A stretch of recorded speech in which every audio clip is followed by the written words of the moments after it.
Get started. Oops. Yep, sorry about that. All right, guys. We'd like to welcome Miss Broderick from Central Montco Technical High School. And she is here to talk to you guys about the Teacher Academy at the tech school. And so they've had this for a couple of years, and this will be the third year that Norristown students will be participating in the program. And she actually has a couple of our current seniors who are in the program now, in the unique situation of doing this during COVID. So now they get to see the same experience that their teachers are having on the other side of the computer. So at this time, I'm going to give the floor to Ms. Broderick, and she's going to tell you guys all about the program.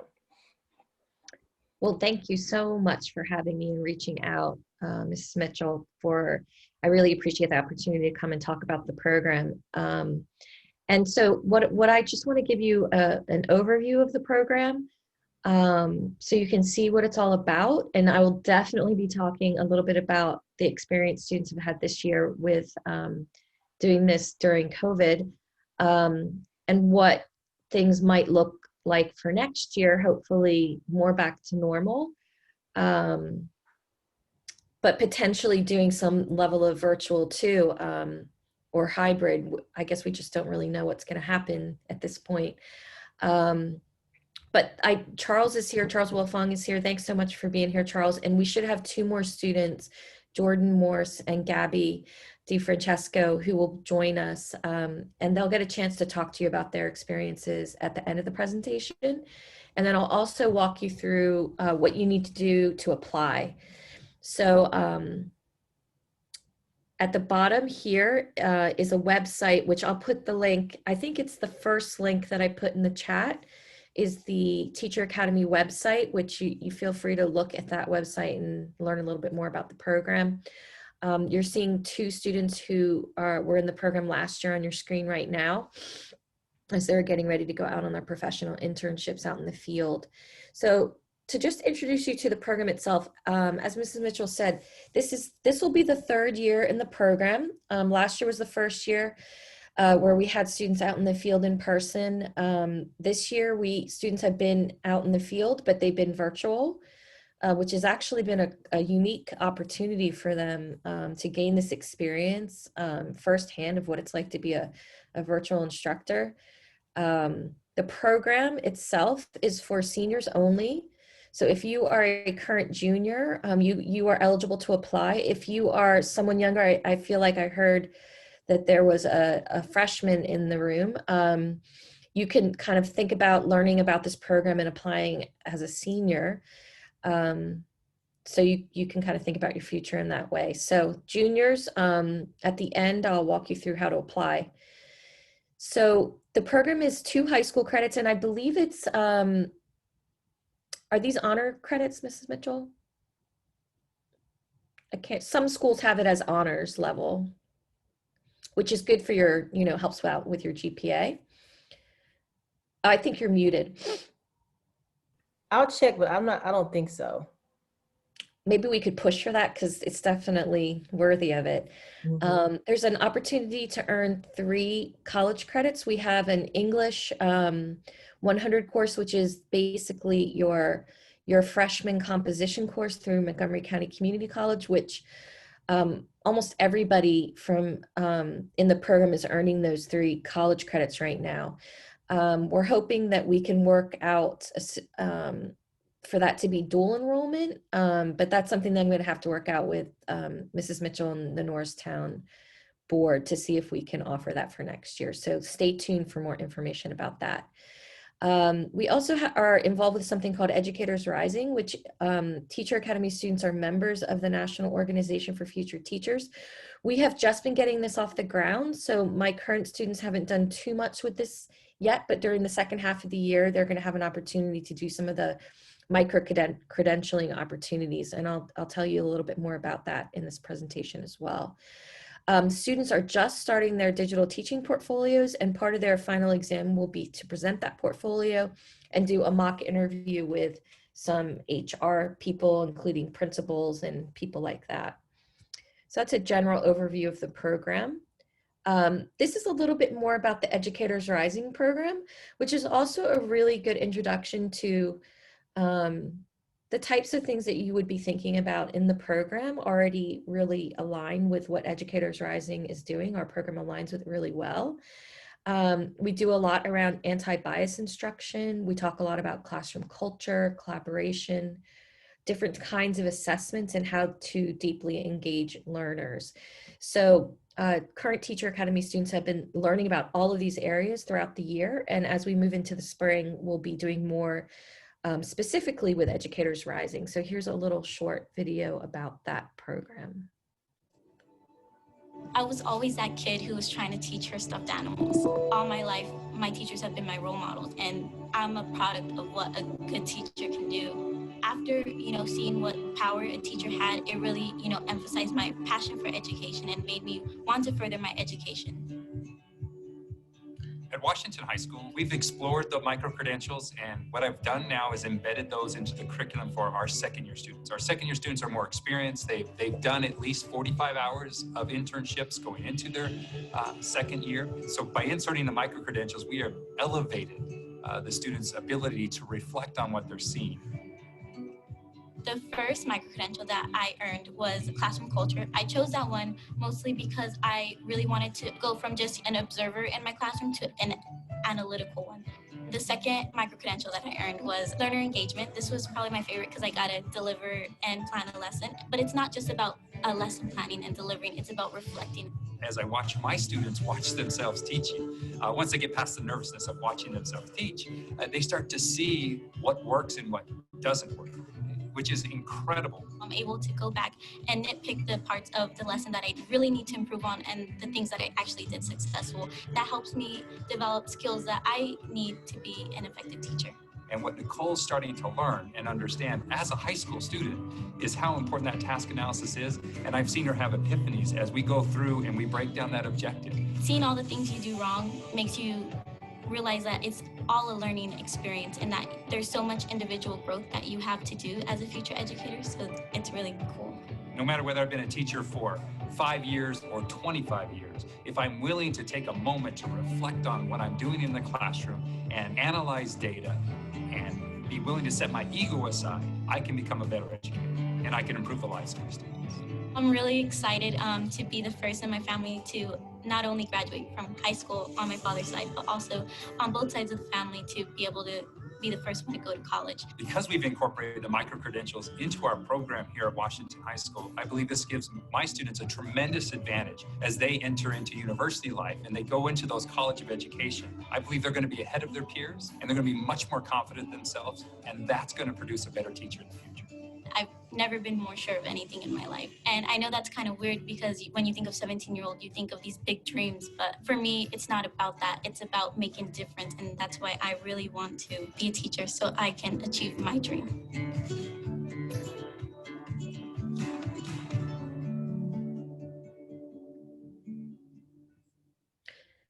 So some of what you were seeing there, we've been doing in our program to get students ready to do these micro-credentialing. During the first internship, students were doing field logs. They were doing a reflection of what they were seeing. And as they move into their second internship, which starts the first week of February, they're going to be writing lesson plans and delivering those in the virtual environment. And that's where the Educators Rising micro-credentials are going to really kick in. There are also some really cool opportunities for scholarships into college that Educators Rising offers as well. And there is a really exciting conference at the end of the year. Obviously, we'll have to wait and see if that's going to be an option for us, for my students this year, but that obviously, it's much more likely that we can explore that for the class of 2022. So let's move on a little bit more with some of the other unique things about the Central Monco Teacher Academy program. So this is the curriculum. It's a college level curriculum. It is divided into 4 components. The first one is Foundations for Teaching and Learning, and that is the book that you see on the left, the Introduction to Teaching. This is your foundations course that you would see in a college level course. So going into your first semester as an education major, you'll be really well prepared to do that college level work. The second book you see, A Student's Guide to Academic and Professional Writing and Education, is related to the English composition for ed majors. So you're taking that freshman college course, you're getting the 3 college credits, but you're also learning how to write in the field of education. And so all of the reading and writing that you do is around a particular topic of your choice, of something that you're really interested in. And this would be something that you might want to ask. I'll ask my students to tell you a little bit more about, because they're each doing different topics that range from how to build strong student-teacher relationships, to how race works in the classroom, to things regarding like mental health, anxiety, depression. So every student is choosing a different topic to research things that are related to teaching and learning. And that is the English component. The other book you see, the Journal Junkies Workshop, is related to the art inquiry into teaching and learning. All students keep a sketchbook. Teaching requires creative and flexible thinking, and engaging in the arts is one way to help you develop that creative and flexible thinking. We do a really cool partnership with the Fabric Workshop Museum in Philadelphia. We're doing a project with a teaching artist right now over the next 10 weeks. That's really exciting, that I can show you some pictures from in a moment. And then the final component is the theory and fieldwork experience, and that is directly related to your work out in the field doing your internships. So the next slide we have here is related to that art inquiry component. The curriculum is really embedded in an arts integration model where you learn about teaching through the arts and through a partnership that we have with a museum in Philadelphia. Right now, this partnership is virtual with our teaching artists zooming in with us twice a month and working us, thinking about building a teaching philosophy and learning through the arts. Hopefully the class will be able to go down to the museum, which is the pictures you're seeing now, is a field trip that we take to the museum where we learn how to do some silkscreen printing. And these next set of slides are really about the internship, which I think is the main reason students really want to come into the program. Is they really want to see what it's like to be a teacher, and they want to do that before they go to college, so they know if they're truly interested in majoring in education. So this slide that you're seeing here is really, it's the schedule pre-pandemic. So the schedule looks a little bit different right now, with students organizing their virtual internships with their teachers. So our class schedule is, as you may expect, it's a lot different this year. Hoping for this schedule next year, where class meets at Tech Mondays and Tuesdays for class, and then you are out at internship Wednesdays, Thursdays, and Fridays. So it's definitely like a college schedule where you're coming in 2 days a week to class to reflect on what you're seeing out in your internships and doing the other curriculum items, and then you're out in the field for the rest of the time. So students complete 3 7-week internships during the year and almost 100 hours in the field. This year students will do a little less than that because of the way the schedule is working out for the virtual internships, but ideally if it's in person, you're doing 3 90-minute days a week, and that will total almost 100 hours out in the field. This is a picture of a Norristown high school student who graduated last year, Adriana Andrade, and she is at Whitehall Elementary in her internship, and you can see she looks really nice and professional in her internship attire. Here are some more examples from out at internship.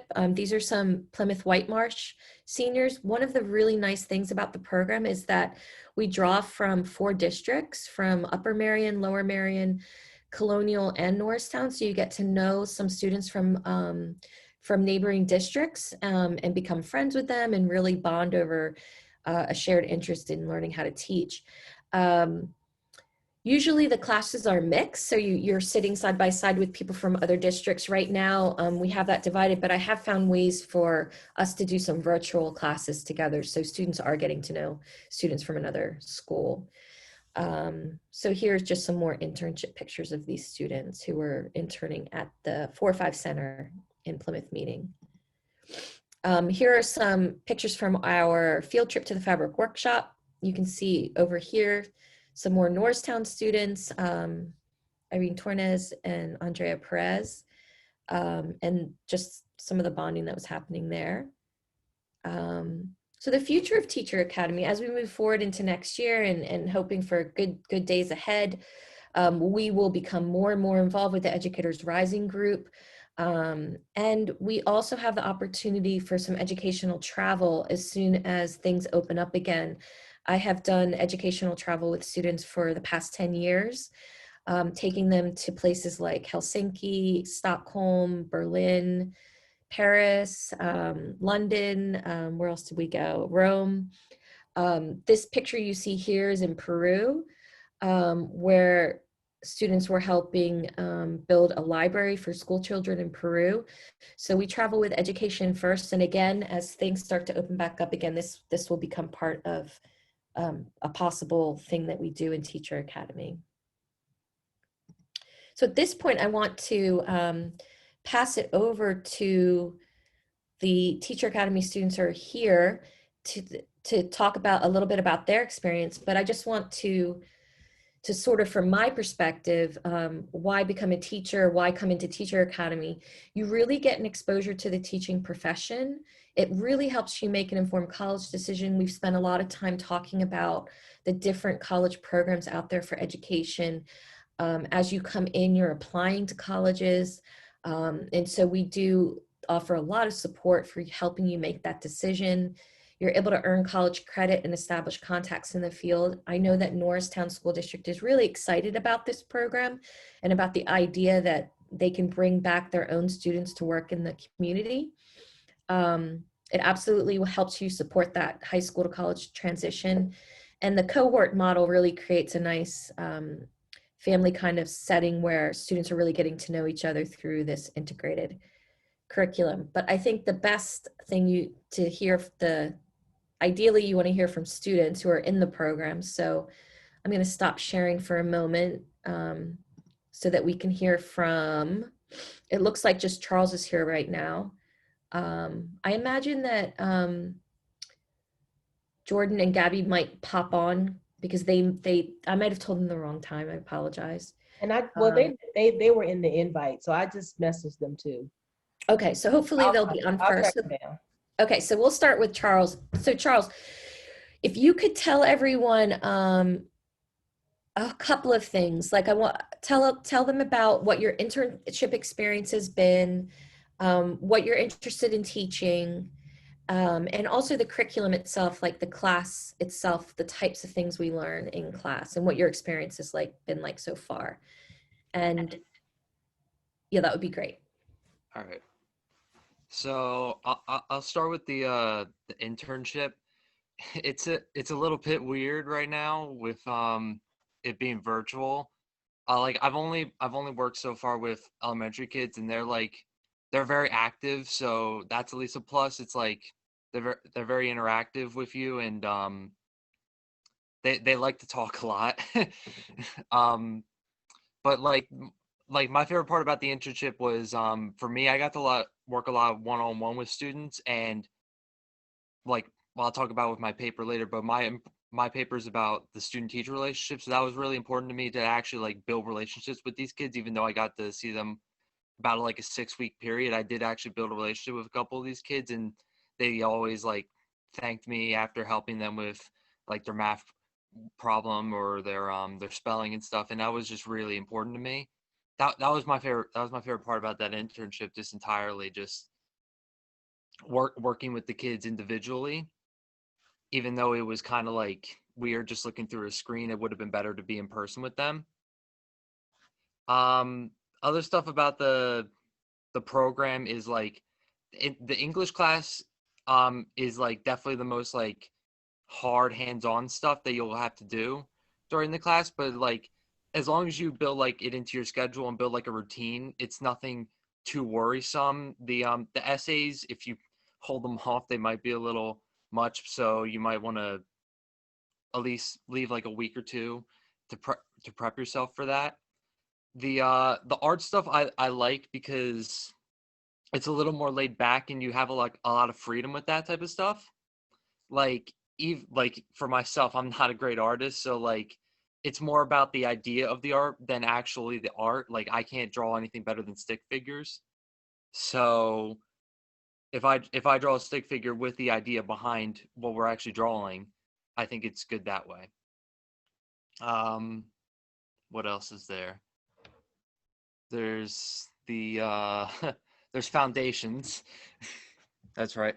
The I don't I feel like the foundations is a good way to judge how you want to be as a teacher. Like when we're learning about foundations, it's a good like starting point, but like you never really know how to test those foundations until you're actually like like you're in the internship. Like I remember there was one thing where it was like you have to treat each kid differently based on how they learn. And like I learned that, but like I didn't really realize that until I actually had to teach each individual kid. So that's kind of how I learned about the foundations part about it. You get it ingrained from Dr. Broderick, but you actually learn it truly, I think, when you're in that internship area. And I think that's about it from what I can. That's great, Charles. Thank you. Can you just say a little bit about how the program has helped you in terms of prepping you for college and feeling like you know a little bit more about the direction you're heading?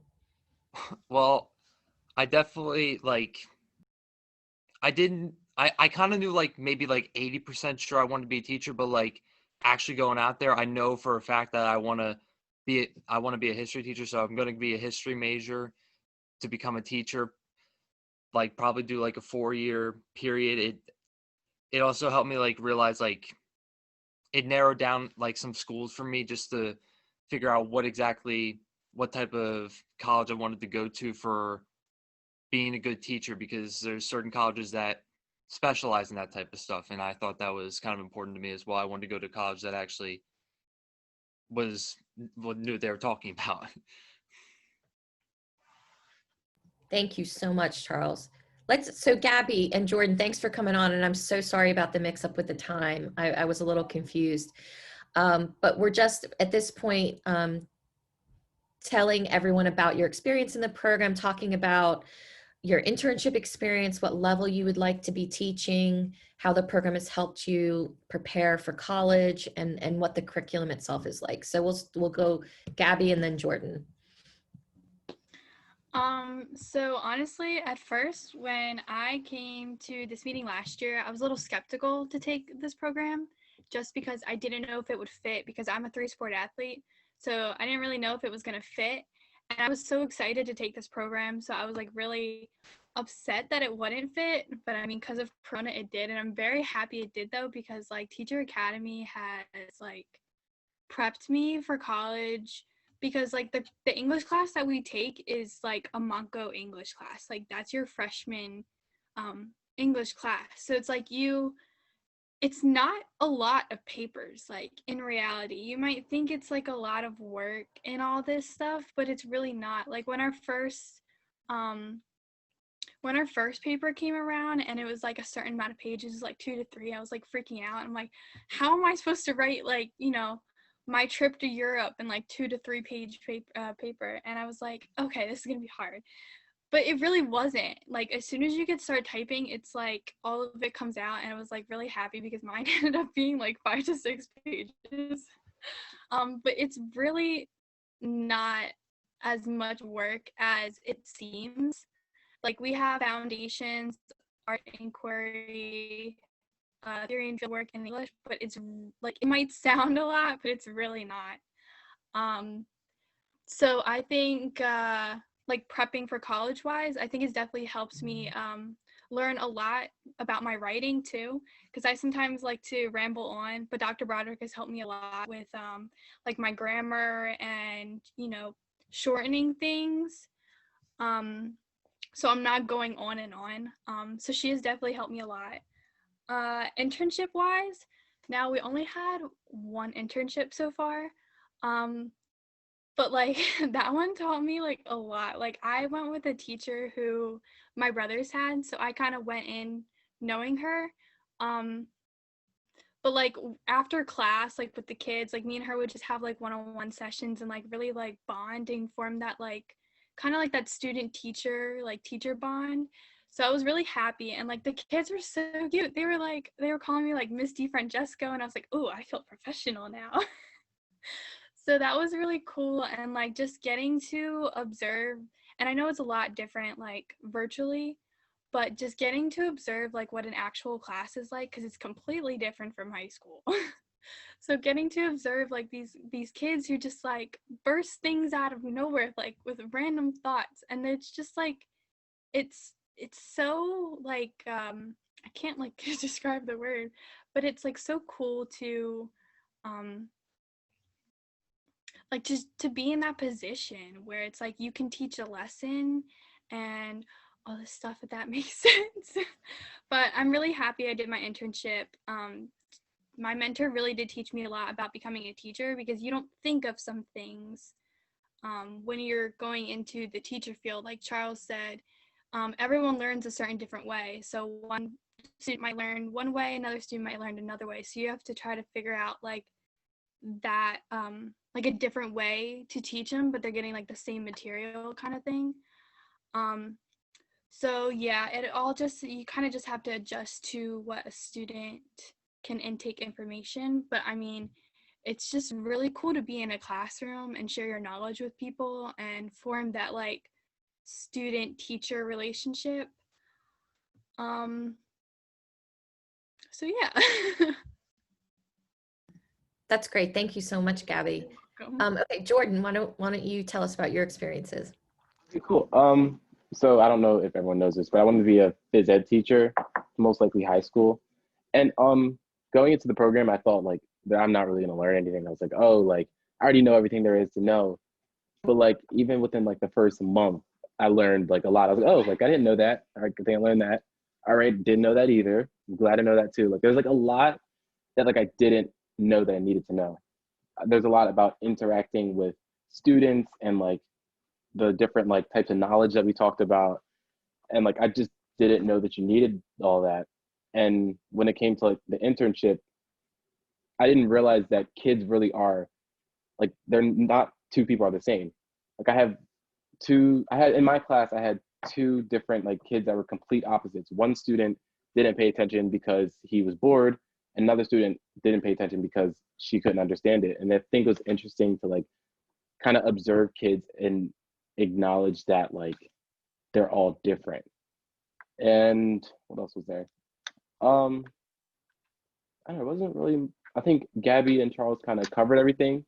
I really did like, I mean, I also do like our art projects. I think that's creative, and like, of course, every teacher like needs to be artistic and creative. And I think the art assignments that we do are different, creative, and it kind of adds another aspect of teaching that not everyone knows. Jordan, can you just say a little bit about your research that you're Okay, doing? yeah. So right now I'm researching like I'm kind of basing my research off of the dumb jock narrative. You know, every time like you look at an athlete, people assume that he must be dumb or like he only focuses on sports. So I'm doing my research around that idea, and I'm kind of looking at statistics that show that athletes work just as hard as other students, and they are not dumb. Like they have good grades, they graduate from college, they have high attendance rates, and like a lot of different things. Thank you. So the English that everybody keeps talking about is it is probably one of the most rigorous curriculum aspects of the program, but it really is probably also one of the ones that preps you for college the most. So each student is doing their own research topic. Like Charles is doing student-teacher relationships. Gabby's actually doing something really interesting around the benefits of educational travel. And she's looking at the idea that students who are under-resourced or whose families don't have the same amount of money, don't have as much access, and how can we maybe support students in doing educational travel. So they're all picking something that relates to their own personal experience and things that are important to them about teaching and becoming a teacher. and they're using that to help them understand something about students in general. So it's really specific to this idea of what it means to be a teacher and all of the different, like Jordan said, I like the way you said that, Jordan, that there's so much more to teaching than you can possibly imagine, from learning how to actually write a lesson plan to how do you have a conversation with a student when there's a confrontation? How do you deal with two students who don't agree on a particular issue? These are the types of things that come up all the time, and these are the types of things that we talk about in class. So especially right now. So for example, last week after we had the world is sort of exploding right now, right? And so that comes into the classroom with your students. And then how do you as a teacher then address those sorts of things? So for example, I have a Muslim student, and then I have a student whose both parents are police officers, and they're in the same space together, and they're talking about these difficult issues together. One student's doing her research about what it means to be an immigrant and what it means to have parents who are undocumented and how that affects students in school. And the other student is doing, what does it mean to have a police officer as a parent in this particular climate, and how does that also play out in school? So we're talking about some pretty heavy issues in the classroom, things that come out, and things that teachers have to deal with on a day-to-day basis that often sort of gets overlooked in this idea of what it means to be a teacher. So it's actually a really exciting place to be, and obviously in person these conversations are a little more rich than they are, say, on a Zoom call. And I know that Charles, Gabby, and Jordan are dying to get back in the classroom. I had them for a bit in the classroom, and I'm looking forward to having you guys back in person too. But that kind of gives you the overview of what the program is like. Before I talk to you about how you apply, do you all have any questions for Charles, Gabby, or Jordan? You can either just shout them out or you can put them in the chat. Don't be shy to ask a question that you have, and of course you can always reach out after and ask a question as well. But I just want to pause here and see if you have any questions. And I'll keep my eye on the chat. And I just dropped that link back in the chat for you because I think when people pop on later, they might not have access to it. So yeah, so this is what the link is the link to the folder that has all the application materials. And I will also put the Teacher Academy website link in here too, so you can see a little bit more about the program. So some of the I feel like I just put the wrong thing in there. That is not the teacher website. Hang on for a second. Maybe it doesn't let me, or it's going to take me. Let me share my screen again with you quickly. So this is the Teacher Academy website, which has more information about what we just talked about, but it also has all of the diversity inclusion resources. These are things that we talk about a lot. We talk about trauma-informed practices. We talk about, these are all of the arts grant projects, and then also our community partners, the people that we partner with. okay, you're on MacBook Pro? Yeah. So do Command and paste. Oh, okay. So Command copy, Command paste. Command paste, all right. I heard the noise, mine does the same thing. Yeah, it's weird that it wasn't, so Command. That's still the form though. That's weird. But I'll make sure that that you have a copy of the presentation that you could send out as well. So that'll have the links in it. Can you all see my screen okay though? Are you viewing my screen? Yes. Okay, so why don't we go to how to actually apply? Hang on for a second. This does not want to.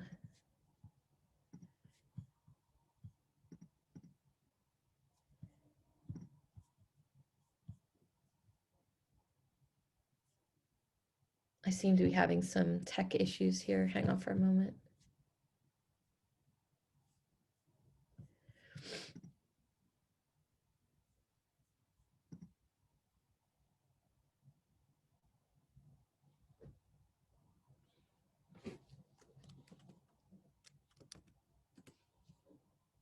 Oh, it's a, hang on, I'm sorry, it's not a Prezi, it's, well, here we go. So here is the Teacher Academy application. So, and oh, good, the link to the website's actually there. So this is what the application looks like. It's an online form. To apply, you have to fill this format, and basically you will need to submit with the application your high school transcript that you can get from your counselor. You need 2 recommendations, one from a teacher and one from your school counselor. And then there's an essay that is 300 to 750 words maximum. You can always email me with any questions. The deadline is April 15th and the acceptances are sent out on May 1st. So you're just going to go in and fill the format. And then the essay question is, why are you interested in the program? What specific skills, attitudes, talents, and experiences do you have that make you a strong candidate? What do you hope to gain from the program? Please make sure that you include your name, email address, and current high school at the top of your essay document. And I highly recommend that you write your essay in a separate Word document and then copy and paste it into the application at the end, because you don't want to lose it on the Google form. And that, honestly, that can happen. The teacher recommendation form, the link is right here. What you're going to want to do is copy and paste this link into an email and then send a request to your teacher. Same with the guidance counselor. And then your high school transcript will get emailed directly to me. And when you're done, you're just going to click the submit button. So that is how you go about applying to the program. Any questions about that? And Mrs. Mitchell, again, she has these links if for some reason you lose them. And you have until April, did that say April 15th? I don't know. I didn't. Yep, April 15th. April 15th is the deadline. So again, for those of you who came in late, if you could put your name and your email address in the chat so I can reach out to you to follow up, that would be really helpful as well. And at this point, I can just take questions from anyone. So you guys can unmute yourself and ask the questions, or you can drop them in the chat, whatever makes you feel the most comfortable.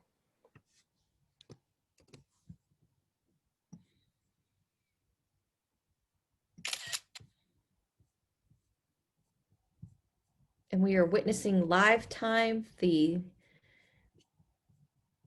hesitation of people asking questions on Zoom. So Johnny has a question for the 3 of you. What is the one thing you wish you would have known about TA last year, or what is one thing you would tell upcoming students? Great question, Johnny, thanks. Let's see. Last year, I wish I would have known that, I don't know, I wish I would have known last year about the English course, because then I would have got the whole thing situated with like the senior English, and this, I wish I would have known about that, because now I'm sitting here taking a regular English course at Norristown and a second English course at Teacher Academy, and it honestly feels like a waste of time. I wish I would have known that last year so I could have talked to my counselor and get that situated, even though they probably would have told me the same thing. There's nothing we can do about it. But hopefully by the time you guys like get in a program, that they'll have that sorted out, so it wouldn't be a problem for you. But one thing I wish I would have known. The English class that you have, is it a dual enrollment class though, Jordan? Mm-hmm. Yep. So Yep. then at least you will be able to use that for credit for college though, depending on where you go.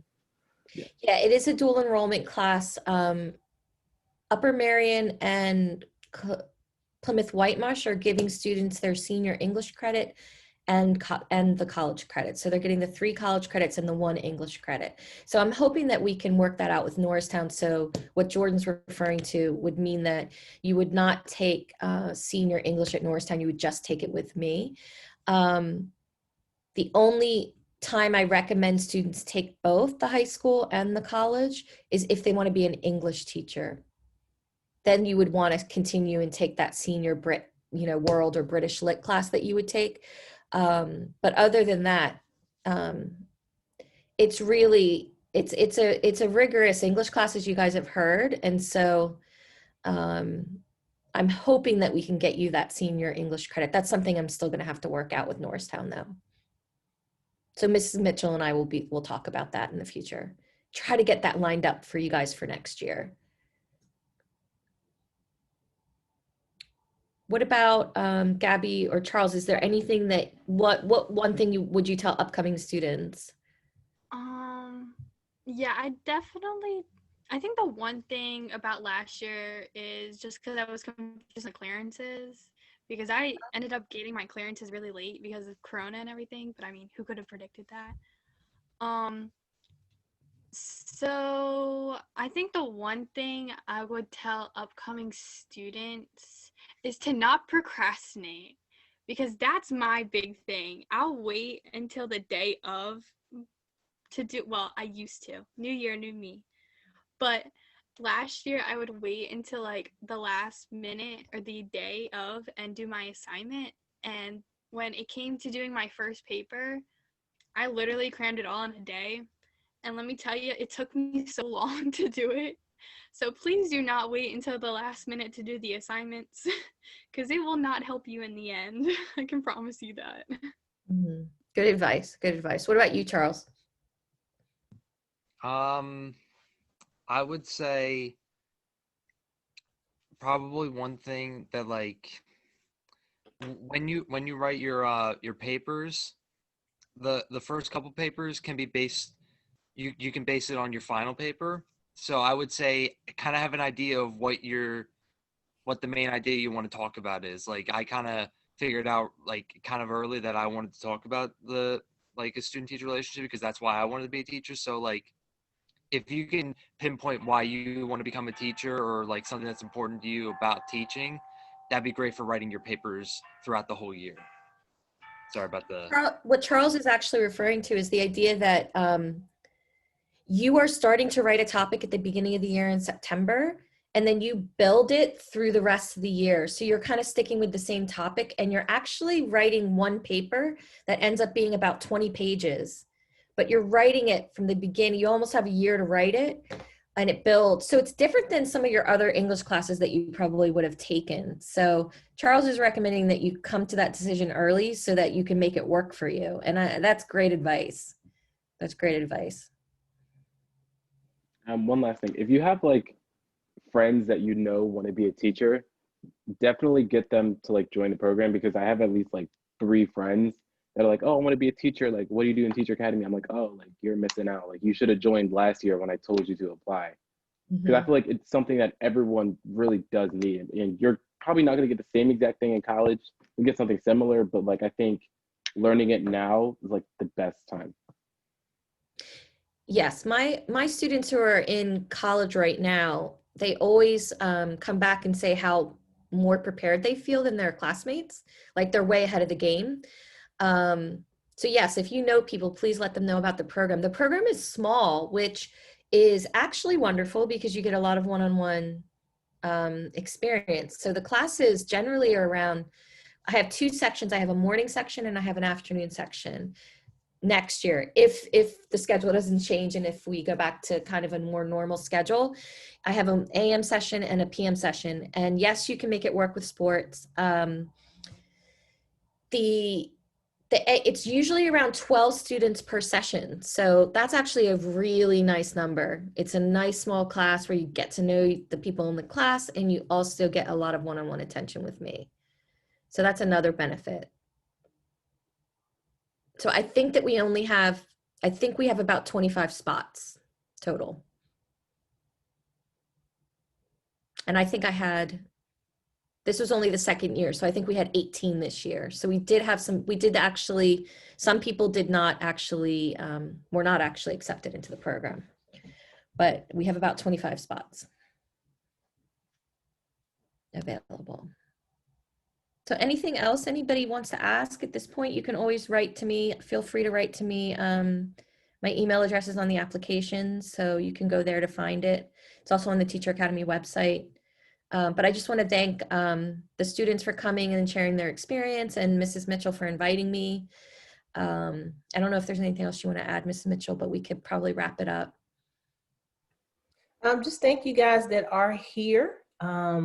And I hope that you are able to kind of get a clear idea of what the students are doing. And so we did record this. So as soon as it processes, I'll put it on our YouTube page and send it out to you so you can have it and go over it again. But just like the students said, and the students from last year, it never beats the experience of you being able to go into a situation and to see or not see that it's something that you need to do. So I thank all of the students for coming and Dr. Broderick for having this program, and maybe we'll try to have another one, you know, Yeah, in a couple of weeks or so. Mhm. So that would be great. Yep, absolutely. Thank you so much. Can I ask, or can I add one more thing? Yep. So when I started to apply for colleges, my first question would always be like, when do I actually get to go into the classroom? Mhm. And I found out that a lot of the colleges actually don't start like putting students in a student teaching position in classrooms until like your junior and senior year. So just think like it's your senior year in high school and you're getting that experience early on to be actually in the classroom. So, I mean, if you do this program, you're like one step ahead of the game. So just think about that. That's a great point, Gabby. Um, oh yeah, so Johnny wants to actually talk about the transportation part before we go. So let me address that.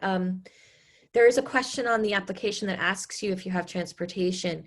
We prefer you to have transportation because you need to be able to get to and from your internship sites, and also to and from tech, because the schedule isn't quite identical to the other programs at tech. However, a big however, do not let transportation stop you from applying, because the tech school is committed to giving access to students to this program regardless of your ability to provide your own transportation. That question on the application is simply for us to know, do you need help with transportation? Because we will start working on that right away to make sure that you have transportation to and from tech, and also to and from your internship site. So we have a couple of ways that we can do that. We can we can arrange for transportation for you. School officials have been known to provide transportation for you, and also carpooling and putting you in places that are easily accessible for internship sites. So I'm not sure exactly what Norristown is. Norristown walking distance of any elementary schools or middle schools? No? Yes, Whitehall Elementary School is right Yeah. behind us. So that's also an option, is to place you somewhere that is easy for you to get to. I know for Plymouth Whitemarsh, they have the 4-5 Center right behind the high school. So I had students carpooling, like, so I would place 3 students, one who had a car, at the same site at the same time, so that we could make sure that everybody could get there. So please don't let that stop you from, if you're worried about transportation, don't let that stop you from applying, because we will be committed to making sure we can work that part out for you. Ali is asking, do we go to schools outside of our district for internships? That is an option for you. You may go outside of your district. If you have transportation, right now, because it's virtual, students are able to go anywhere. I actually had a student who was interning in southern Chester County, and she was in a virtual classroom that was located in southern Chester County. So as long as you can work it out in terms of your own transportation, you can do that. I had a student who wanted to be an art teacher, and she wanted to do an internship at the museum who we partnered with, the Fabric Workshop in Philadelphia. And so we worked it out with her parent that she could take the train to her internship, and she was able to do her internship in Philadelphia. So on a case-by-case basis, I work that out with the students, depending on their access, their availability with their schedule, and their parent or guardian's permission. Great questions, everyone. Johnny, thank you for bringing up the transportation. That was really important, and that was something I wanted to make sure we said today too. Anything else? Okay, thank you all so much. And I look forward to seeing your application soon. The application window is open and it's going to remain open until April 15th. All right, guys. So if you can drop some lovely comments in for Dr. Broderick and her team of future Norristown area high school or school district educators in here, just to give them some warm words of encouragement, because it was very difficult for them to do this in COVID, but they still enjoy it. So hopefully before the school year is over, they'll get to go in and do some great stuff. Fingers crossed. All right. Fingers So crossed again, the third internship will be in person. and I'll follow up with an email with you guys and send you the links and the recording from today. Okay. Thank you so much. All right. So I'm going to stop recording.